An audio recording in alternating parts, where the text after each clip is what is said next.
Bismillahirrahmanirrahim. Assalamualaikum warahmatullahi wabarakatuh. Alhamdulillah ya, hari ini perdana. Saya tidak tahu ini namanya apa. Ya, saya belum punya judul yang pas untuk program ini. Tapi kalau di luar sana itu ada yang podcast, ada yang wawancara dan lain-lain. Saya belum punya nama. Ada yang sowan dan lain-lain. Nah ini nggak tahu programnya apa. Masih belum ada judul. Tapi semoga nanti ke depan kita segera bisa menemukan judul yang pas. Gitu ya. Oke. Hari ini acaranya belum dapat judul ini. Kedatangan seseorang istimewa. Nanti siapa? Biar perkenalan sendiri. Ya. Di depan saya sudah ada sosok atau seseorang yang sangat sangat yang luar biasa, yang dari kelas 8. Saya kenalkan kelas 8-nya aja. Tapi yang jelas dia adalah seorang yang istimewa, yang perdana saya hadirkan di acara ini. Coba, siapa Mbak namanya? Assalamualaikum warahmatullahi wabarakatuh. Perkenalkan, saya Lutfia Salsabila. Saya dari kelas 8 itu, dan saya aslinya pindahan dari Bekasi, jadi kesini juga agak komunikasinya kurang lancar. Tapi saya suka banget kalau di sini. Oke. Mbak Lutfia Renita Salsabila yang senang dipanggil Sabila katanya. Udah. Ternyata nggak senang dipanggil Sabila. Terus dipanggil siapa? Renita aja. Renita. Oke. Itu anak yang istimewa yang saya hadirkan di sini. Jadi apa sih alasannya? Tahu nggak alasannya kenapa saya hadirkan di sini? Karena saya ketua OSIS Masa Bakti Baru. Nah, itu dia jawabannya ya. Karena dia adalah ketua OSIS Masa Bakti Baru, Masa Bakti 2022-2020. Tepuk tangan dulu dong. Oke. Ya, selain Mbak Renita di sini itu juga ada ribuan penonton. Oke. Alamatnya mana sih, Mbak? Alamatnya? Kalau alamat yang di Kediri, saya ingatnya cuma Jalan Gajah Mada, Kuadungan, sebelahnya Greenland pokoknya. Oh, sebelahnya Greenland. Oh, tapi kan di Greenland ya. Oh, enggak. Tapi kalau alamat lengkapnya kurang tahu karena Iya. kurang tahu aja. Tapi Kurang tahu ya alamatnya, berarti suruh pulang hilang. Oke, enggak apa-apa. Pacar ya anak sekarang ya. Kalau nggak Sherlock udah bisa nyampe. Kadang Sherlock pun juga tersesat gitu ya. Oke. Tempat tanggal lahir? saya lahir di Kediri 10 Januari 2008. 10 Januari 2008. Bentar lagi ulang tahun ya. Ingat-ingat ya, 10 Januari 2008. Berarti nanti 2022 usianya berapa berarti? 14 tahun. Oke, 14 tahun. Oke. Punya hobi apa sih Mbak Renita Salsabila? Saya suka membaca sama ngelakuin hal-hal yang biasanya cosplay teman saya. Oh, cosplay teman. Oh ya, tadi di awal saya tuh bilang ketika manggil dia Sabila itu nggak suka. Kenapa kok nggak suka dipanggil Sabila? Karena pernah diledekin sama Alveta pakai nama Salsabila. Oh, pernah diledekin temennya pakai nama Sabila, padahal namanya sendiri loh. Namanya Lutfia Renita Salsabila, ya. Tapi dipanggil Sabila nggak mau. Nggak tahu. Kenapa nggak mau dipanggil Sabila? Kok diledekin yang bagian mananya loh? Dulu kan saya punya temen yang nama Salsabila. Alveta juga punya, terus anaknya kayak agak gimana ya gitu. Oh, gitu karena ada Terus nama. disama-samain. Oh, karena ada nama Sabila yang ya wis lah bola pokoknya ya. Kita nggak tahu. Oke. Tadi hobi sudah, sekarang kalau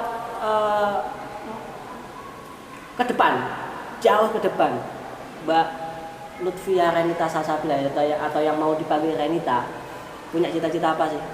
Saya pengennya jadi penulis. Jadi penulis. Sekarang sudah punya karya? Kebetulan belum, tapi sekarang masih mencoba ikut proyek literasi. Oh, ikut proyek literasi, jadi belajar di sana ya? Oke. Mungkin bisa jadi itu salah satu alasan Mbak Sabila sekolah di Bina Insan. Oke, Bisa jadi. Oke. Suka nulis, ikut proyek literasi, menulis, dan nanti cita-citanya pengen jadi penulis ya, pengen jadi penulis. Semoga terwujud ya cita-citanya Mbak Sabila. Oke. Kemudian itu alasan milih Bina Insani dulu apa? Kenapa dulu milih, sempat mikir aku tak sekolah di Bina Insani aja lah? Dulu aslinya lagi nyari sekolah di Kediri karena saya pengennya pindah ke Kediri lagi. Yeah. Nah itu saudara angkatan Sabta, ada Mas angkatan Sabta. Oh iya, siapa namanya kalau boleh tahu? Mas Hilmi. Mas Hilmi. Hilmi Ronardi. Bukan. Oh bukan. Hilmi Pandu. Oh Hilmi Pandu. Oh Hilmi Pandu. Ya. Itu rekomendasi sekolah di sini karena dulu pernah ada sekolah di sini kan. Terus ditanya juga sama bunda, ada pondoknya nggak di situ? Katanya ada. Terus bunda saya kira dulu pondoknya di rumah sebelah sekolah. Oh. Itu di situ, makanya oh ya udah langsung daftar. Oh, langsung daftar di sini ya. Oke, dulu Mas Pandu, Mas Hilmi Pandu ya, bilang apa kok sampai Mbak Elveta, ya Allah saya ingat Elveta karena apa Sabila tadi loh. Mbak Renita itu milih Bina Insani, apa yang dikatakan Mas Hilmi sehingga Mbak Elveta, ya Allah Elveta lagi loh. Mbak Renita itu milih Bina Insani, apa yang dikatakan Mas Hilmi pada saat itu? Kalau dulu yang rekomendasiin itu ayahnya Mas Hilmi. Kebetulan ayahnya Mas Hilmi sama kakek saya kan lumayan dekat. Nah itu ada hubungan kerja. Nah terus tuh kakek saya tanya-tanya terus, oh Mas Hilmi ini sekolahnya di situ ya, bagus nggak itu. Pokoknya kakek saya juga udah setahun lebih kayak mencari tahu tentang SMP IT Bina Insani Kediri ini. Nah terus kakek saya melihat kayak murid-muridnya banyak berprestasi dan bisa masuk ke SMA yang bagus, favorit. Terus saya langsung karena itu ya berarti bisa masuk di salah satu sekolah favorit di luar gitu ya karena mungkin karena pendidikan yang diberikan di Bina Insani luar biasa mungkin ya.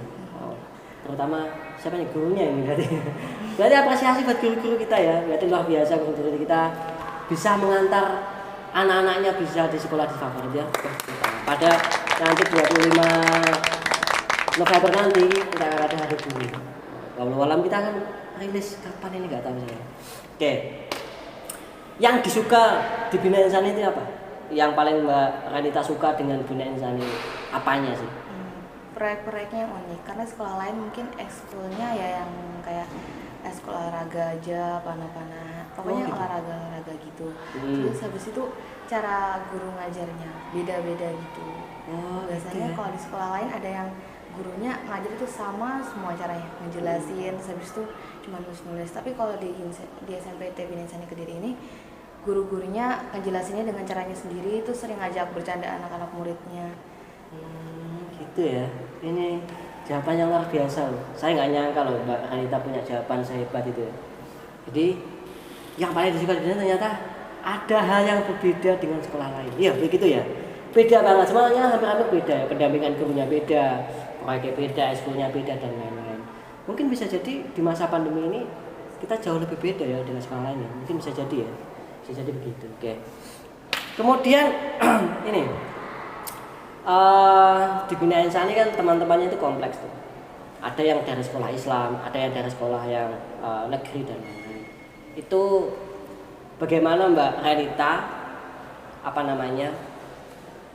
beradaptasi dengan mereka? Awalnya saya dari kelas 7 juga nggak langsung dapet teman ya pas dari MLS. Awalnya saya cuma punya kenalan tuh cuma Sabrina Kaila sama Faiha. Nah dari situ kata Faiha, kamu nggak apa-apa, aku juga waktu itu seakrabku sama yang lain, udah saya ikut gitu.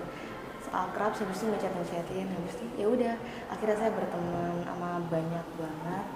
Dan kenalannya itu nggak sekedar kenal nama aja sih, biasanya sampai bercandaannya, cara typingnya, cara ngomongnya. Terus juga orangnya emang sifatnya beda-beda, tapi insya Allah bisa nyatuin kalau orangnya tuh benar-benar bisa buat diajak bercanda atau sefrekuensi sama saya. Kadang juga ada yang nggak sefrekuensi, tapi saya ajak bercanda yang bisa masuk ke bercandaannya dia aja, biar bisa lebih akrab aja sih, akrabin gitu aja ya, saya. So akrab dulu ya paling ya. Apa itu caranya masing-masing loh. Ketika kita punya teman baru di sekolah baru, apalagi ini baru masuk itu, baru ketemuan itu ya ini, baru beberapa bulan terakhir tuh ya, kita baru ketemuan, terus harus adaptasi dengan teman-teman baru, apalagi sekarang jadi menjabat jadi pengurus ketua OSIS itu harus bisa menyatukan semuanya gitu, harus bisa bersahabat dengan semuanya gitu. Oke, Mbak Ranita sudah punya berapa hafalan juz? Awalnya saya dulu udah punya 2 juz 30 sama juz 1. Tapi semenjak pandemi saya jadi agak malas-malas. Tapi bukan agak lagi malas-malasan. Pernah malas ya manusiawi ya berarti. Jadi lupa banget, jadi ulang semuanya lagi. Ulang semuanya. Tapi sudah pernah hafal 2 juz ya? Sudah. 30 sama 1. Ya, semoga nanti ketika kelas 9 bisa 5 juz ya, syukur-syukur bisa hafizah ya. Nah, kita siapa tahu ya nanti fokus kelas 9 fokus hafalannya jadi hafizah ya, gitu ya. Saya tetap semangat. Oke. Mbak Ranita punya prestasi terbaik apa? Kalau prestasi terbaik saya kayaknya belum menyadari dari prestasi sendiri. Tapi kalau kata Bunda, saya orangnya gampang paham buat suatu pelajaran. Oh, jadi gampang menerima sesuatu hal yang baru gitu ya. Sama prestasi yang paling saya suka sih pas dulu regu-regu itu pramuka ikut di sekolah dan alhamdulillah menang juara. Alhamdulillah. Juara 2 tapi. Oh gitu ya. Oke. Yang dokcil saya lupa juaranya berapa tapi alhamdulillah menang juga. Pernah menang juga ya. Yeah. Jadi kalau saya tangkap dari Mbak Ranita, jadi yang pertama tadi prestasi itu tidak hanya sekedar juara 1, 2, 3. Tapi prestasi ketika kita apa tadi? Lupa saya tadi. Memahami sesuatu, ya kata bundanya. Mbak Ranita ini gampang banget memahami sesuatu, itu sudah menjadi sebuah prestasi, itu luar biasa itu. Jarang-jarang orang-orang yang mengapresiasi kemampuan kita menjadi prestasi itu jarang sekali. Karena kebanyakan prestasi itu diukur dari juara 1, 2, 3. Enggak, ternyata salah satu prestasi terbesar kita itu adalah ketika kita mampu melakukan sesuatu hal baru atau memahami suatu hal yang baru dengan cepat. Itu adalah prestasi luar biasa. Oke, sekarang kita masuk ke dunia pengurus OSIS ya. Yang kemarin sempat tertunda, saya mau tanya-tanya itu lama sekali. Nah, gimana rasanya jadi ketua OSIS? Seru tapi agak capek juga. Oh, seru tapi capek ya. Serunya di mana? Serunya bisa lebih kenal lagi sama ya adik-adik kelas, sama teman-teman yang nggak terlalu akrab. Terus juga bisa pulang telat itu seru. Oh, pulang telat seneng loh ini loh. Kalian itu yang di rumah ya. Ini yang nggak berangkat sekolah, dengarkan ini ya. Pulang sekolah itu seneng loh. Kamu yang nggak berangkat sekolah malas-malesan kok enak-enak. Di sekolah itu enak loh. Terus lanjut. Selain itu kan juga kalau rapat biasanya ada yang formal sama yang nggak formal. Biasanya nggak formal tuh seru karena Ustadz Billy juga sering bercanda kan. Jadi saya gitu. nggak tahu kenapa receh banget, jadi saya sering ketawa. Seneng receh ya berarti ya? Oh, termasuk uang koin itu 500.000 daripada uang 100.000. 100.000-nya direcehin ya contohnya. Oke. Ketua OSIS, kamu tahu nggak keistimewaan ketua OSIS? Tahu apa? Beberapa saja. Ya. Apa istimewanya? Salah satunya mungkin bisa mendapatkan pengalaman yang buat mimpin anak lain. Pengalaman mimpin. Iya, terus bisa mengayomi anggota-anggotanya. Oh gitu. Salah satu kesulitan anak OSIS itu ya itu dia belajar berorganisasi, itu yang pertama ya. Berorganisasi, kemudian memimpin tadi sudah disebutkan, dan banyak hal pengalaman yang tidak didapat ketika tidak menjadi pengurus OSIS, apalagi jadi ketua OSIS. Ketua OSIS itu jaminannya luar biasa. Oke. Ke OSIS lagi. Oke. Nanti punya harapan nggak ketika masuk sekolah lanjutan jadi ketua OSIS? Kira-kira mau nggak jadi ketua OSIS lagi? Mau, tapi takutnya nanti saya jadi lebih nggak fokus. Soalnya kalau SMA saya dituntut sama keluarga buat lebih fokus lagi buat belajar. Oh buat bisa gitu. masuk. Oke, itu pilihan ya. Jadi kita nggak bisa memaksakan seorang untuk enggak, kamu aja loh jadi ketua OSIS lagi. Jadi kita harus kembali pada diri kita, apa kita mampu atau tidak. Bukan enggak mau ya. Kita mampu atau enggak untuk misalkan ada amanah lagi jadi ketua OSIS gitu ya. Itu karena itu adalah pilihan. Oke. Sekarang ke mapel dulu aja. Mapel favorit? Bahasa Inggris sama matematika. Oh, nah, bahasa Inggris sama matematika saya nggak nyangka loh suka bahasa Inggris sama matematika. Mungkin karena kebanyakan jam kosong bahasa Inggris loh. Ini suka ya. Kalau matematika, kenapa suka matematika? Awal SD, dari SD emang suka karena nggak tahu dulu suka banget ngitung-ngitung apalagi duit. Oh iya, hitung-hitungan apalagi duit ya, ini dengarkan yang di sini ya. Terus pas kelas 7 tuh sempat berhenti suka MTK karena pas waktu itu kan pandemi, jadi belajarnya online. Saya jadi bingung ini gimana ya, mau nanya tapi malu gitu. Oh gitu. Oh iya, tadi saya ingat cita-citanya tadi pengen jadi penulis. Kenapa nggak suka bahasa Indonesia? Suka tapi agak bingung. Oh suka tapi agak bingung ya. Guru bahasa Indonesia. Tapi suka. Perhatikan. Tapi suka. Karena biasanya begitu ya. Jadi biasanya ini bukan jebakan ya. Biasanya gitu. Cita-cita itu ada hubungannya dengan mapel yang paling disuka. Biasanya begitu. Anak yang suka olahraga itu biasanya pengen jadi atlet, gitu ya. Terus anak yang pengen jadi guru biasanya pengennya sukanya ya matematika, sukanya IPS atau apa gitu. Anak yang ingin jadi pengusaha itu sukanya IPS. Karena apa? Di sana ada pelajaran entrepreneur ataupun proyek entrepreneur dan lain-lain. Oh ya, kamu kan ikut bahasa Indonesia. Misalkan disuruh milih lagi satu proyek, akan ikut proyek apa? Proyek wirausaha. Wirausaha, kenapa? Karena jualan. Oh jualan, suka jualan juga gitu. Suka banget. Suka banget. Dan misalkan kalau di sini misalkan boleh jualan, itu kira-kira mau jualan apa? Makanan. Jual makanan? Apa sih makanan apa? Makanan yang jarang ada di Kediri sih, kayak Apa itu? kalau di Kediri ada nasi uduk nggak? Nasi uduk. Iya, nasi uduk. Nasi uduk ada sih semalam. Nasi uduk ada malam.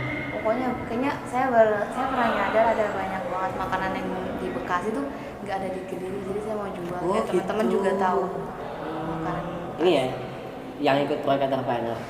Jadi ada pemikiran yang visioner. Jadi kita itu menjual sesuatu yang belum ada di sini, bukan memaksakan menjual sesuatu yang sudah ada di sini. Itu menjadi hal daya tarik tersendiri loh ya. Jadi ketika kita menjadi beda, itu menjadi salah satu daya tarik. Seperti Bina Insani. Bina Insani juga beda dengan sekolah lain. Mungkin baliknya Bina Insani lagi nanti. Oke lah ya. Nanti semoga nanti semester 2 bisa pindah. Bukan pindah, tapi bisa ikut 2 proyek.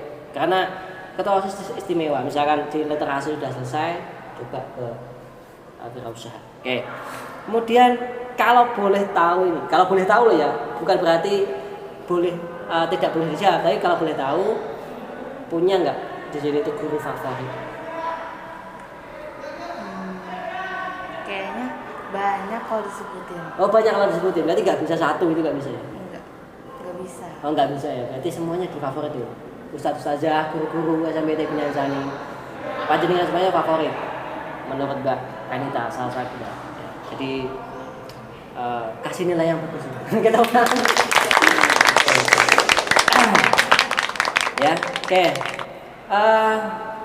Ini karena pandemi itu juga sulit ya. Kalau pelajaran yang paling sulit dipahami oleh Mbak Sabila. Mbak Sabila Mbak Kanita. Bahasa Arab. Kadang tapi kalau udah ngerti langsung suka. Oh, jadi bahasa Arab itu kalau langsung ngerti, langsung suka. Kalau susah jadi sulit gitu ya. Kalau nggak ngerti. Bukan nggak suka loh ya, Ustadz pengajar bahasa Arab. Bukan nggak suka bahasa Arab ya, tapi sulit dimengerti gitu loh. Jadi nggak tahu nanti inovasi apa lagi di bahasa Arab ya. Begitu ya. Terus? Sama apa ya? Kayaknya olahraga, karena saya nggak jago olahraga. Oh, olahraga juga susah, nggak jago olahraga ya. Kalau teorinya? Teori nggak bisa, prakteknya apalagi ya. Enggak juga kayak gitu ya. Jadi memang sesuatu pelajaran itu bisa saja kita susah mencernanya, kita susah untuk mengaplikasikannya karena memang kita belum pernah gitu ya. Jadi butuh adaptasi, butuh proses yang cukup panjang. Oke. Mbak Renita, moto hidupnya apa? Moto hidup saya sih coba aja selagi kalau belum bisa ya coba, kalau udah bisa ya dilanjutin biar semaksimal mungkin. Oh, jadi kalau belum bisa dicoba, kalau belum bisa dicoba, kalau sudah bisa dimaksimalkan agar lebih baik dan maksimal. Oke. Itu moto yang sangat luar biasa loh ini. Nggak tahu kita bisa menjalaninya atau enggak ya. Kadang itu banyak orang yang gampang nyerah katanya ya. Banyak teman-teman kita yang kadang itu nyerah karena nggak bisa. Ini Mbak Renita luar biasa. Jadi motonya itu nyoba dulu sebelum nyerah. Oke. Terakhir, pertanyaan terakhir. Kesan pesan untuk Bina Insani atau untuk kita semuanya. Kesannya apa ya? Banyak bahasanya, kayak di sini bahasanya tuh rata-rata pakai bahasa Jawa. Ya. Jadi saya bingung. Tapi Jadi saya bingung pakai bahasa Jawa. Iya. Gak ngerti apa kuwi bahasa Jawa tadi. Ngerti beberapa doang, Iya. yang kata-kata pendek doang mungkin. Terus di sini saya juga suka, tapi saya agak kurang suka sama tangganya. Tangganya? Iya, Oh, kenapa tangga? Ada apa dengan tangganya? kebanyakan. Oh, tangganya kebanyakan. Berarti bisa Kalau- dikurangi ya? Tidak. Dikurangi. Kalau kata anak-anak mungkin I request leave. Oh, request lift. Oh, Kalau iya. nggak Nanti sekarang. SPP-nya 10 juta ya, seminggu sekali. SPP-nya 10 juta seminggu sekali. Oke. Terus? Kalau pesannya semoga bisa lebih baik lagi. Mungkin bukan lebih baiknya bukan dalam kritik ya ini. Iya. Makanya yang baik-baik aja saya doakan buat SMP TB Insani Kediri ini, dan semoga siswanya bisa lebih keren lagi, bisa lebih semangat lagi. Oke, keren sekali ya kita hari ini kedatangan tamu yang istimewa. Walaupun acaranya belum ada judul ya, kita tepuk tangan dulu untuk Mbak. Jutaan ini teman-teman. Oke ya. Tapi kita acara ini sudah punya moto loh ya. Ini motonya ya. Ya. Where there's a will, there's a way ya. Jika ada usaha pasti ada jalan. Termasuk kita hari ini. Kita itu sudah berusaha untuk mewujudkan acara ini itu sejak 3 minggu yang lalu ya.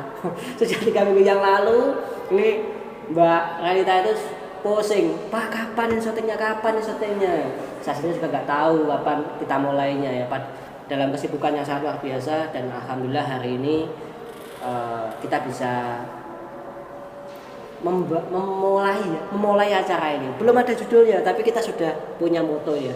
Jika ada usaha, itu pasti akan ada jalan. Ini moto acara ini, walaupun belum ada judul. Oke. Terima kasih Mbak Renita atas kehadirannya. Nanti semoga suatu saat bisa kita undang lagi, atau mungkin nanti Mbak Renita yang jadi host. Nanti saya pengennya ketawa saja jadi host. Nggak tahu nanti siapa yang diundang. Apakah gurunya yang diundang mau dikorek, ya? Mau digorek bahasa Jawa nggak tahu Mbak. Digorek atau dikupas tuntas ya, tentang kehidupannya atau tentang bagaimana pelajarannya, tentang apanya. Siapa tahu enggak, nanti saya sendiri yang diundang, jangan-jangan ya.